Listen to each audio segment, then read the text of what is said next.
ସ୍ଥାନୀୟ ପ୍ରତିଭା ପ୍ରଦର୍ଶନ ଓ ପଞ୍ଜୀକରଣ କାର୍ଯ୍ୟକ୍ରମ।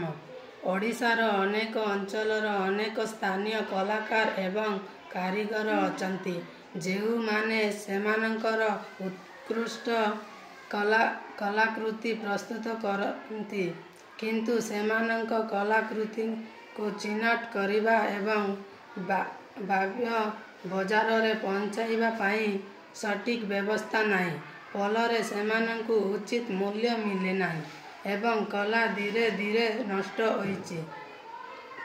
ସମସ୍ୟାର କାରଣଗୁଡ଼ିକ କାରିଗର ଏବଂ କଳାକାରମାନଙ୍କର ପଞ୍ଜୀକରଣ ବା ପରିଚୟପତ୍ର ଅଭାବ।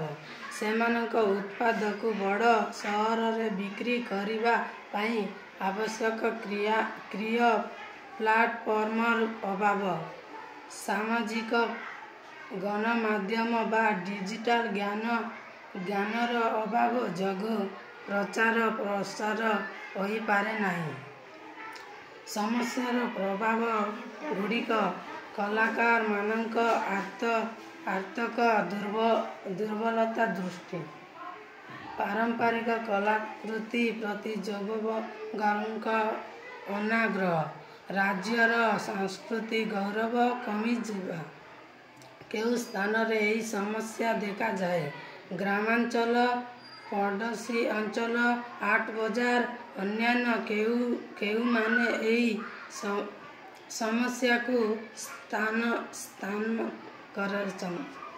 କରୁଛନ୍ତି? ହସ୍ତଶିଳ୍ପୀ, ବୁଣାକାର, ପାରମ୍ପରିକ ଚିତ୍ରକର ଏବଂ ସେମାନଙ୍କ ଉପରେ ନିର୍ଭର କରୁଥିବା ପରିବାର ବର୍ଗ।